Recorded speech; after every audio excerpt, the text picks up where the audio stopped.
Salve saudara-saudari. Pidato Presiden panjang lebar sudah disampaikan dan katanya aspirasi murni rakyat harus dihormati. Katanya juga dialog akan dibuka. Tapi mari kita lihat lebih jernih di mana letak kebenaran dalam pidato tersebut. Yang pertama, ada bahaya reduksi. Presiden menekankan bahwa aksi yang anarkis harus ditindak. Itu benar, hukum ada untuk menjaga ketertiban. Tapi di situ bahaya mengindai, ya, ketika rakyat berteriak karena perut lapar, lalu suara mereka direduksi jadi sekedar ancaman stabilitas, itu pengkhianatan, ya.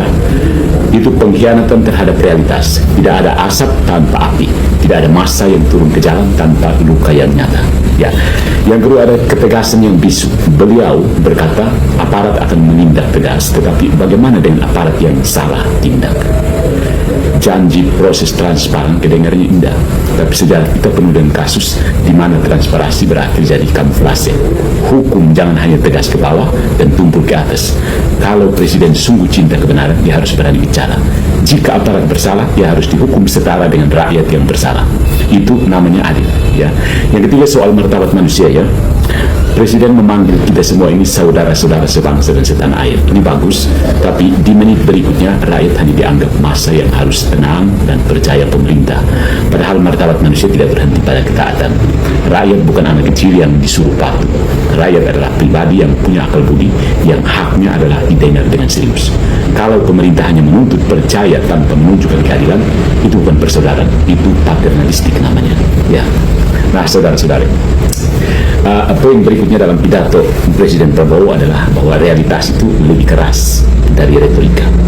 Pidato boleh panjang disertai salam dari berbagai agama dan filsafat hidup, tapi realitas lebih keras dari retorika. Kalau ketidakadilan dibiarkan, maka rakyat akan terus bersuara, dan suara itu tidak bisa dibungkam dengan jargon jangan anarkis. Yang harus dihapus bukan hanya kerusuhan di jalan, tetapi juga kerusakan dalam struktur kekuasaan, ya. Ini yang kadang-kadang tidak diadres, ya. Nah, sebagai seorang yang cinta kebenaran, saya hanya bisa berkata, iya, kekerasan harus ditolak, tetapi lebih dahulu ketidakadilan yang melahirkan kekerasan itu harus dibongkar. Presiden bukan sekedar juru bicara ketertiban, dia seharusnya jadi juru bicara keadilan.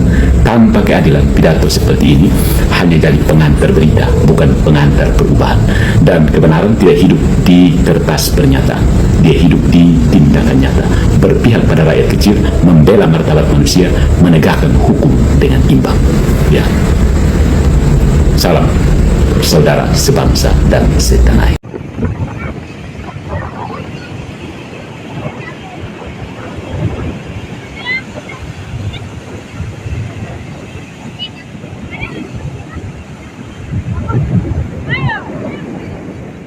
Thank you for the happiest year of my life.